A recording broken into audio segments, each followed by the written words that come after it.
It is Mother's Day, and mothers teach us a lot about life. Logic. If you fall out of that tree and break your neck, don't come running to me. Foresight. Make sure you wear clean underwear in case you're in an accident. Maturity. Eat your vegetables or you'll never grow up. Religion. You better pray that comes out of this carpet. Travel, if you don't straighten up, I'm going to knock you into the middle of next week. Contradictions. Shut your mouth and eat your dinner. Contortionism. Will you look at the dirt on the back of your neck? Perseverance. I like this one. You're going to sit here until you eat the very last morsel of squash from that bowl. I'd still be sitting there. Genetics, you're just like your father. Weather, it looks like a tornado swept through your room. Anticipation, just wait until your father comes home. Well, I'm glad to hear that Jimmy and Susan are going to be grandparents, because now we have another set of grandparents that have been commissioned by God to spoil their grandkids. Every grandparent say amen, okay? Kids, just get over it. That's what we've been called to do, is to spoil. Listen, it's Mother's Day, and it's a day that we take the time to honor you, and rightfully so. However, in our society today, in the atmosphere in America, motherhood is not honored as it should be from a biblical perspective. The dynamics of the family has been eroding for quite some time. I'll talk a lot more about that next week. But motherhood should be honored, respected, and appreciated, and given the recognition that she deserves. I'm aware that today, for many of you, it's you have the polarizing emotions. You've got the emotion of happiness because it's Mother's Day, but maybe it's not as joyful because someone that you have loved and was a part of your family is no longer with you. We had a family just a few weeks ago. I don't see them here today, but out of the clear blue, lost their 38-year-old son.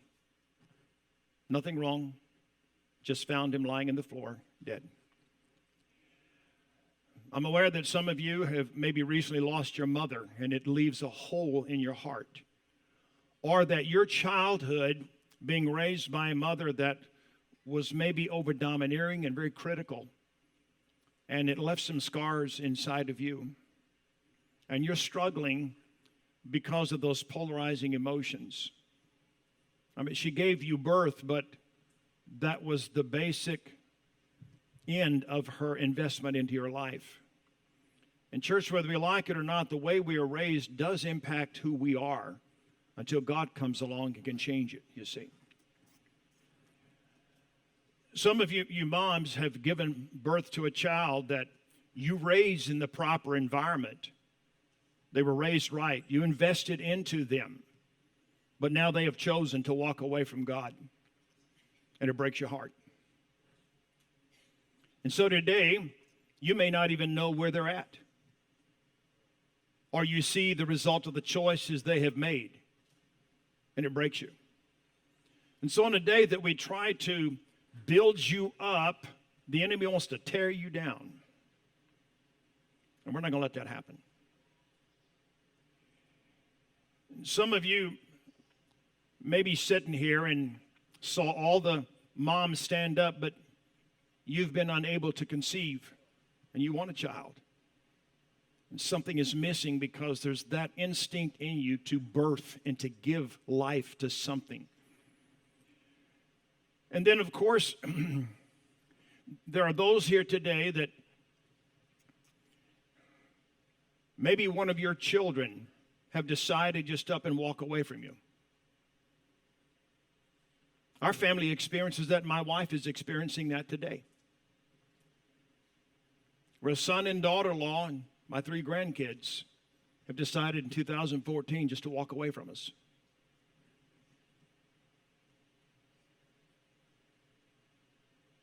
And so on a day when there should be a lot of joy, sometimes there's that polarizing emotion that the enemy wants to exploit. You understand what I'm saying?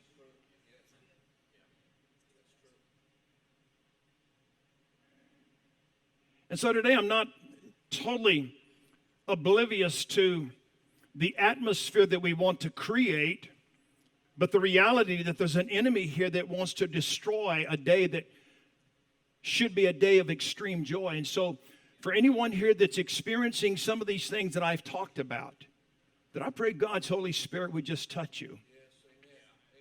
And minister to you and not let you get so distracted by things that are beyond your control and destroy what God wants to do for you today. You see what I'm saying? And sometimes we have a choice at how we're going to live our life when the unexpected tragedies happen and produce an environment in our spirits that can be so catastrophic. We have a choice to get up and move on in life and embrace the goodness of God and be happy in life. And that's what I hope that you can do today. In spite of all the emotions that you may be experiencing right now, right? Because God is a God bigger than your emotions and He can touch you. And so let me read my text and then I'll share what I'm going to talk about for just a few minutes. A wise woman builds her house, but with her own hands, the foolish one tears it down. My son, keep your father's commands and do not forsake your mother's teaching. I want to share 3 things about mothers today as we're going to talk about her emotions, how she feels, the seasons of what she can feel. And then we'll talk about what is her mission, and then some things about what does a mother actually need. First of all, let's look at the emotions, a mother's emotions. Let's start by looking at the life of Mary, the mother of Jesus. And this is what I call, it's the awe and the wonder of life. It's your feeling as Pastor Jimmy was talking about, and I can understand because I can remember Sherry and I were living in an 18-foot Airstream trailer when Sherry was pregnant. And the first time Tammy moved, Sherry just rolled over and put her stomach right next to my back, and I could feel the movement. There's something awe-striking about that. There's something so marvelous about the concept of life beginning at conception. And then the mother, as Pastor Jimmy was talking about, cradles that life and protects it and nourishes it in her womb. And she can feel every movement when it moves, and knowing that now a child has been born, and she grabs that child and holds it in her arms, and it's the wonder and the awe-struckness of life.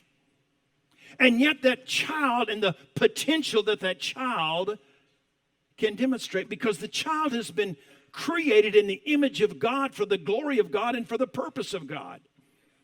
And so that mother holds that child and she says, what is God's call? Because God sees that child in the womb, just like He did Jeremiah.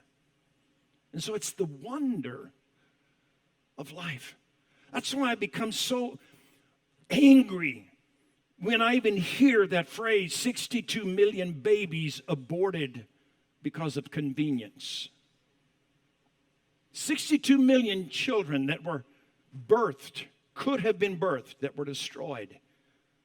And so a mother feels the awe and the wonder, far more than a father. I can remember the first time I held my daughter, but it's not like a mother who felt all of the intricacies that goes on in the pregnancy process with that child within the womb. And then the second one would be Eve, our first mother. This is what I call the dagger of regret. This is what I call the what ifs, if the onlys that you can say about life. Can you imagine the emotions that Eve went through after being kicked out of the garden? And the birth process where pain was going to be associated with it, and watching her husband Adam till the ground and sweat and all this, and thinking, what was I thinking? I had the perfect environment, the perfect place that God had placed us, with fellowship with God, Him walking with us in the garden on an ongoing basis, and I made this dumb choice to disobey God, and now look where I'm at. Can you imagine her feelings when Cain came home and she said, where's Abel? He's dead. And imagine the emotions in Eve when she began to say, where did I go wrong? If only I had done this, or if I should have done this. Ladies and gentlemen, and moms, you listen to me. Sometimes you can do everything right, but it turns out wrong. Sometimes you can make all the right choices, and still people and your kids can make the wrong choice. But the enemy wants to beat you up with this feeling of, I messed up somewhere. And there's no perfect people here. We all live with certain regrets in our life. But here, I believe, is where some women are absolutely destroyed emotionally simply because of, if only I hadn't done that. I've met parents who did not raise their kids in church, and now they've become saved, and they say, wow, I wished I'd have done this. And I try to encourage them, listen, just pray for them. Let your life be an example to them now, and maybe God can do something in their life. And then the third is it's Hagar. This is what I call the muffled cry. It's the cry of hopelessness and helplessness. If you remember the story of Abraham and Sarah, God had promised through him all the world was going to be blessed, and through Isaac. But Sarah couldn't have a child, and so they come up with this cockamamie idea. That why don't you take Hagar into the tent and you produce a child for me? That ain't going to never work. That's why we're in the mess we are in the world right now, because of a little rumble bumble in the tent.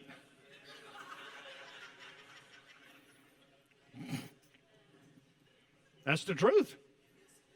Arabs and Israelis are fighting. Why? Because something happened in the tent that should have happened in the tent. And so they thought it was a good idea until the baby started showing up in the tummy of Hagar, and then Sarah got mad and said, you kick her out. And Abraham said, no, I mean, you created this, so she's your maid. You do what you want to. So they made her leave. And now we find her under a tree, and a brook is there. And she's weeping and crying because she is being put in a position that she had nothing to do with in the sense of decisions making for her. And she cries out, and the angel of the Lord comes and says, listen, I'm going to make a great nation of you. You know the story. And she cried out to God. The angel of the Lord came and said, you go back and you're going to name the child Ishmael. He'll be a great leader as well. But here was a woman totally isolated by herself, having been rejected and pushed away, and she's crying out in solitude because now she is helpless and she is hopeless. I wonder how many mothers have wet the pillow at night with their tears because of things that have happened beyond their control. Decisions other people have made sometimes can put you in a position where your emotions are fragile. And sometimes you have been in the darkness of night and you've wept. And no one has heard your cries, but I want you to know God has heard your cries. God has seen your sense of hopelessness and helplessness, and God is not ambivalent to your cries, even though no one else hears them. These are just a variety of emotions that a mom can feel. The wonder of life can soon give way to the regrets of life. And the regrets of life can also put us into a place where we find ourselves weeping uncontrollably before God. And you could probably share with me some emotions that you have felt in your life that may not be specifically tied into this, but a mom can experience a variety of emotions. The second thing is I want to share with you is what is a mother's mission. Let me share what I call some factors. The first one is what I call the personal, the foundational factor. It is your responsibility, and one of your first responsibilities, to develop your personal life with God. To build your personal life on the foundation of the eternal principles contained in the Word of God. The Bible tells us that His Word, His principles, His precepts become a lamp to our feet and a light unto our path. They give us the ability to live our life. Jesus put it this way at the conclusion of the Sermon on the Mount. He said, if you hear all these things and you put them into a practice, you're a wise person. Because when the storms of life come, you have built your life on the things that I've shared with you. And when the storm comes, you'll be able to stand. And so your number one responsibility, as I said a couple of weeks ago, when Jesus was asked about the greatest commandments, he said, love God with all your heart, soul, mind, and strength, and then love people. And here's the second thing, ladies and gentlemen. If you do that, you'll have the ability to release your responsibilities to your family. Because then you have the foundational relationship to do that, and that leads us to your inspirational factor. There's three words I love so much: faith, hope, and love. And I believe in this, you need to be the inspiration to your family and how to walk in faith. Because what we're going to need long after I'm gone is a generation that's raised up that believes with God nothing is impossible. And you as a mom can demonstrate your walk in faith, and it becomes contagious. They see you facing seasons that seem to be overwhelming, but you're not moved by it because you're walking in faith. And so you're demonstrating to them, you're inspiring them by how you live your life to live their life by walking in faith. And then with hope, to embrace hope. They're going to watch you go through all seasons of life. And the real meaning of the word hope is maybe things will work out, but maybe they won't. I've seen other people face things just like what I'm facing and it's worked out. And I've seen other people and things just didn't work out like that. You see, faith and hope are different. They'll show up on the same area in the radar, but faith says everything is going to work out. Hope says, I'm not certain. It just might. And so you can teach them that, listen, you're going to eventually run into a season that is very negative in your life. And not only are you going to learn to walk by faith, but when those seasons come that you're uncertain, you need to hang on to the scripture that says, you know that all things work together for good to those who know the Lord and love the Lord and are called according to his purpose. One season may not make any sense, but when it's connected to another season, it begins to bring clarity as to what God may or may not be doing in your personal life. And so you teach them to embrace hope and then to extend love. Because by this, all men will know that you're my disciples, by your love one for another. Love is the glue that makes it, it's the oil that makes everything work in a relationship, ladies and gentlemen, love.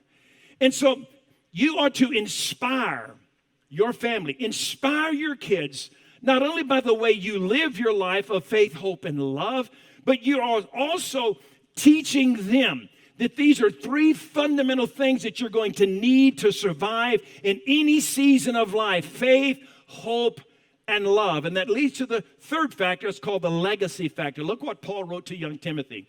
I have been reminded of your sincere faith, Timothy, which first lived in your grandmother Lois and in your mother Eunice, and I am persuaded now lives in you. Every day you are building a legacy, whether you realize it or not. What Paul is telling Timothy here is, listen, I recognize that you are a young man of faith, but I also recognize that it was demonstrated for you first in your grandmother, whose name was Lois. And she was the one that lived and demonstrated faith in her family, and her daughter, which was your mother, Eunice, grabbed a hold of it. And now because your Lois, your grandmother, and Eunice, your mother, lived faith, it now, I'm persuaded, has grown up in you. We're leaving a legacy, ladies and gentlemen. Long after I'm gone, my legacy is going to leave on good, bad, or indifferent.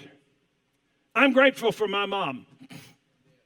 This is the third Mother's Day that my mom is not here.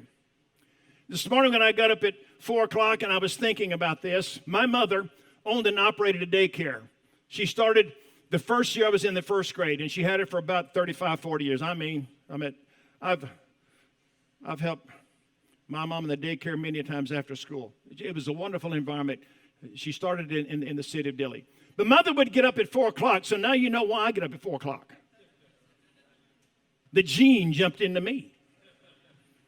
But my mother had to get up at 4 o'clock to get things ready, not only for her family. At that time, there were 6 of us living home, and then get prepared for the daycare to receive the kids at 6:30 and 7 o'clock when they start dropping them off. And I saw all the sacrifices that my mom made. And she was probably one of the most influential persons in my life. My dad was a wonderful, strong Christian, but he was not the real spiritual leader like my mom was. My mom was a pretty gifted speaker. And when the pastor could not be there, my mom many times would speak for the congregation and preach for the congregation. There's one specific memory that has stuck out in my mind, and I think I've shared this before. I was 6, 7, or 8, somewhere in there. And you see, when I was a kid growing up, if you said shucks, you're going to hell. Anybody know what I'm talking about? And so I probably said shucks, or maybe a little bit more than that. And I thought I was going to hell. So I ran in the front door. Mom was sitting with somebody on the couch, and I blurted out, "Mom, I'm going to hell." And you know what my mom did? She ended that meeting with that person, and she knelt down by that couch, and she prayed a sinner's prayer with me. I wasn't going to hell, but I thought I was. And what I'm saying is I have these kind of memories where my mom and my dad, but specifically my mom, made such a profound investment into my life. And now that she's been gone for 3 years, how I would love just to hug her today and say thank you.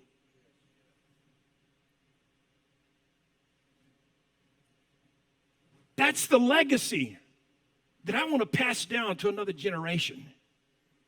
Even in this church, we want to develop a legacy of faith and a belief in the supernatural, that long after my generation has departed and gone to glory, that there's a younger generation that grows up that still believes in the power of God and the supernatural working of God, that God can do anything. That's the legacy we need to leave as born-again Pentecostal believers. Is there a witness out there? So moms, you are leaving a legacy. And I can't think of a greater legacy to leave that goes beyond any financial endowment than leave a legacy of teaching them how to walk in faith, how to embrace hope in their life, and how to be a person that loves other people. And then what are our mother's needs? Let me share a couple of things about a mother's needs. First of all, authentic affirmation. Therefore, encourage one another and build each other up. A word fitly spoken is like apples of gold in pictures of silver. Let me read a story. Anybody remember Dear Abby? Raise your hand if you do. That shows your age. How many of you younger people have never heard of Dear Abby? That shows your age. This is a story that was written to Dear Abby. Dear Abby, I enlisted shortly after Pearl Harbor. 36 days later, I was on my way to the Philippines. En route, the Philippines fell to the Japanese, and we were routed to Australia. 11 days after we landed, I met the most beautiful girl in the world. On our first date, I told her I was going to marry her. I did, 18 months later, while on a 10-day R&R leave from New Guinea. After more than 57 years of marriage and 2 children, my beloved Mary died 5 days before Christmas. Although we agreed that our ashes were to be scattered over the mountains, I found I could not part with hers. While Mary was alive, she would frequently say, "You don't know how much I love you," and I'd reply, "Likewise." I never said, "I love you." Now her ashes are on my dresser, where I tell her several times a day how much I love her, but it's too late. Although I wrote poetry to her, I could not bring myself to say those 3 words I knew that she wanted to hear the most. I love you. Authentic affirmation. I think sometimes we take people for granted, especially moms. Do you see that little list of what all moms have to do in that little video promo? I got tickled when I saw that, find the remote from my husband. Did you catch that? It was in there really quick. He snuck it in there. When was the last time you just grabbed your mother and gave some authentic affirmation that I love you? And you see, when I conduct a memorial service or a funeral, 9 times out of 10, I'm going to conclude it this way. I'm going to say, here lies a person that if you should have said you loved that person, it's too late. The time to express affirmation is when they're still breathing and alive. Or if you should have made things right with this person, it's too late. If you let them go to the grave with an offense, you'll have to live with it. And so the time to affirm relationships and the time to affirm the value of a person in your life is while they're alive.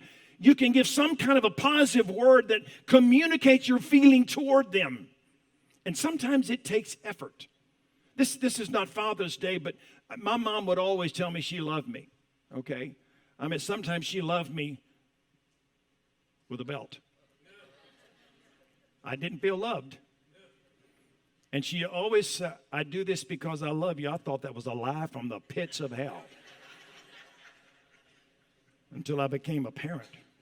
Then I realized it was a necessity. She would hug me and tell me, but my dad was raised in a generation that I never heard my dad say those 3 words. I love you. Ever. He was like this man. I'd say, Dad, I love you. And he would just shake his head. He just choked on those 3. I knew he loved me. But he never said it.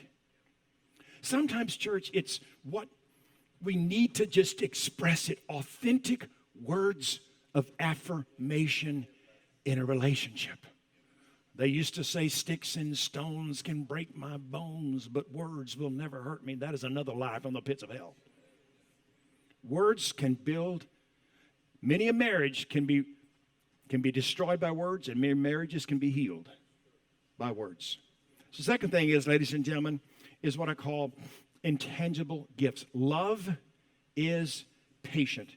Let me read a story from an 80-year-old woman on her birthday to her children. I suppose my upcoming birthday started my thoughts along these lines. This is a good time to tell you what I truly want are things I can never get enough of, yet are free. I want the intangibles. I would like for you to come and sit with me and for you to be relaxed. We can talk or we can be silent. I would just like for us to be together.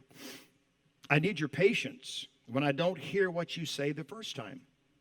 I know how tiresome it is to always be repeating, but sometimes I must just ask you to repeat it. I need your patience when I think too much about the past with my slowness in my set ways. I want you to be tolerant with what the years have done to me physically. Please be understanding about my personal care habits. Occasionally I spill things, I lose things. I get unduly excited when I try to figure out my bank statements. I can't remember what time to take my medications, or if I took it already. I take way too many naps, but sometimes sleep helps to pass the day. Well, there you have it. Time, patience, and understanding. Those are priceless gifts that I want. Finally, in this letter that Paul wrote, he simply said, I can do all things through Christ who strengthens me. I know I can too. It's a wonderful feeling to know his eye is on the sparrow, and I know he cares for me. I guess being old isn't so bad after all. Love you, Mom. Time, patience, and understanding.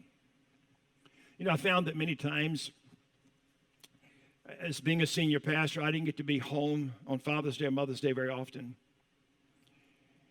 And sometimes when I'd go home, I would find myself not as relaxed as I should have been. Why? Because I'm thinking about everything up here that I should be doing, you see. The intangible gifts of life sometimes can cost us nothing. Time, patience, and understanding. And then the last one, ladies and gentlemen, is simply this: honor and respect. Honor and respect. Honor your father and your mother. Do you know the Bible never tells a child to love his parents? It's not in the Bible. But honor and respect. Honor comes from the original Hebrew word is to elevate, to hold in high respect. Let me put it this way. I do not agree with President Biden's policy. Almost none of them I agree with. But you know what? If I'm sitting down and he walks in the room, I'm going to stand up. You know why? It's honoring the office. It's giving respect and honor where respect and honor is due. Whether I agree with him is not the issue at that point. It's honor and respect. Well, you don't know my mama.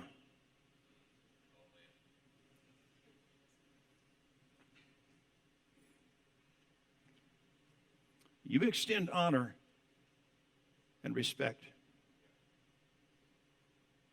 You know what? Sometimes you don't understand all that mom and dad have gone through until you become a parent. I didn't understand all the sacrifices that my mom and dad made. My dad bought me a lawnmower when I was 10 years old to mow grass in the town. I thought it because he didn't want me to have to use the electric one anymore. And from 10 till I graduated 18, all the money I made went to mom and dad. I came to college with none of it, and I estimate I made about $20,000 more in grass. That's a lot of money 50 years ago. I thought that's the way life was. And then when I became married, I understood more about what my mom and dad were going through, just trying to put food on the table for 6 mouths. You see? It made a whole big difference in it was a paradigm shift in how I understood life. And I can guarantee you, if we sometimes, especially if kids, if you knew all that your parents went through just to provide for you, it may produce a different understanding of what mom and dad is absolutely going through. And so, church, a mom has a lot of emotions. A mom has some specific needs that we as husbands and as children can give to mom and dad. Mom has a mission that she's trying to fulfill under the power of the Holy Spirit to produce in each one of you a positive influence of faith, hope, and love so that at some point a legacy can be left. And here's my final thought, and then I'm going to give you one concluding story. A mother will demonstrate compassion long before passing judgment. I can assure you, when I was a kid growing up, I thought at the moment of discipline, I didn't deserve any of the whippings I got. There was no validation for it. There was no reason for it. Then I became a parent. And I realized I got away with a lot. You see? I'm going to close with this story. In 1921, there was a warden in Sing Sing prison in New York by the name of Lewis Laws and his wife, Catherine. He believed in the attempt of trying to rehabilitate about 300 prisoners that were there. And so everybody told Catherine, his wife, with 3 kids, you don't need to go into this prison. It's very dangerous. They're some of the highest criminal people in this area that have been assigned there. And she decided, no, my husband is going to be a warden over these people, so I'm going to connect with these inmates. So the first time they had a basketball game, she bundled up her 3 kids and she walked right through the front door and she went to the stadium where they were playing, and she didn't sit on the opposite side. She went and sat up right there with them. And everybody said, you don't need to be doing that, Catherine. It's too dangerous. She said, no, I'm going to sit right there with them. And then she found out one of them that was blind. And she went and asked him, do you know Braille? He didn't even know what it was. So she went and learned Braille and got the machine that was needed and taught him Braille so he could at least know what to do. And then she found out about another one that was deaf. She didn't know sign language, so she went to school and learned sign language and then taught him sign language so that they could communicate. And the list could go on of things that she did to help people. And then one day she was tragically killed in a car wreck. And the next day, when the inmates got up, they saw the assistant warden coming through the gate, and they could tell by the atmosphere and the look on people that something tragically had happened, and they learned that Catherine had been killed. About the 3rd day, the body was lying in state in the home like it used to years and years ago. And as the assistant warden walked up to the gate, he saw about 300 hardcore criminals standing at the front gate weeping. And he could tell they wanted to go and pay their respect. And he said, okay, man, I'm going to open the front door. And you can walk the 3/4 mile and pay your respects, but you better come back. And so they opened up the front gate. And all 300 guys walked and stood around that casket weeping. And when the sun set, all 300 had come back. No guards with them. Because you see, in her heart, she didn't see a hardened core criminal. She saw a person who needed to have grace and mercy extended to them. Who of us haven't made a decision that we regretted in life? Who of us have not made a boner reaction on something? Instead of receiving condemnation and a judgmental attitude, God extends to us grace and mercy. And how much more should we, when we mess up, extend grace and mercy? I'm not saying these people should have been let go, but they did have someone who demonstrated the heart and the compassion of Christ living among them. And when she died, all 300 wanted to be around her. God help us. God help us in our journey to be people of faith, love, and compassion. And moms, I challenge you to take something that I've said today and apply it to your life. In fact, this is what I want to do. I want all moms to get up and just come and stand before me. All moms just come. This is a different altar call, but I'm zeroing in on moms.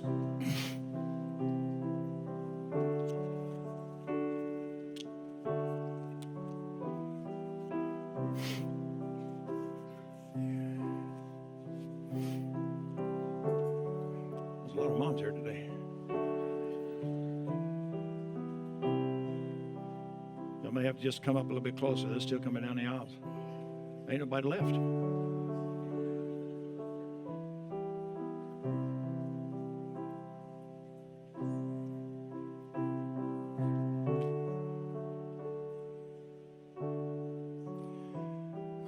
Can I just tell you something a little personal? Thank you. Before we walked to get in the car and come here, I grabbed my wife. We prayed over the service today. But I also knew that our heart would be hurting because of a fragmented relationship. And you see, I don't probably feel it as much as she did because I didn't bear that child in womb. And I prayed God's blessing on her. God would touch her. I meant it, dear. This is two things I want to share with you, moms. Moms, some of you are being beaten by regret. You're not perfect. You've made mistakes. Who hasn't? But the enemy is robbing you of your rightful position of joy in God. And on a day when you should be honored and lifted up and exalted, and rightfully so, you've got the enemy just pounding your brain over a decision or something that's happened, or over a child who's decided just to walk away from you, or not live from God. They'll stay connected to you, but they're not living from God, and it pains your heart. And I'm saying, God, I want them to experience freedom today, to let that be lifted off of you so that you can enjoy life again and enjoy this day. And then some of you were raised in homes that were far less than perfect. And you weren't raised by a mother, a godly mom. And you've got scars from that. I don't know of any person specifically, but I'm not naive to believe that everyone here was raised in the godly home like I was raised in, where mom and dad loved me and a mom poured herself into me and sacrificed for me. And for some of you, maybe there's that sense of bitterness because he's talking about a life that he had that I never had. And the enemy wants to let that bitterness become a root that grows down. And I'm saying, God, give them the ability to pull that out and just let it go. Because I'm telling you what, forgiveness is not about them, it's about you. It's about releasing you to live the life that God has called you to be. And The only way to cut loose the cord is to say, God, I forgive. And moms, if God asked me, would you want to be a mom? I'd say, no. I like who I is.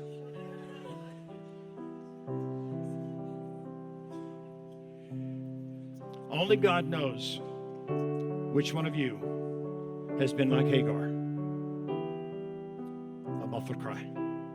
And some of you have been crying this week about issues that you've told nobody about. But God's going to speak into those today. Pastor Gary, I've asked him to give our concluding prayer and pray into these things so I can get back to the back, because I want to greet as many of you as I possibly can. The only way I can do that is to let him do it so I can get the back. He's going to pray into these things. He's our primetime pastor.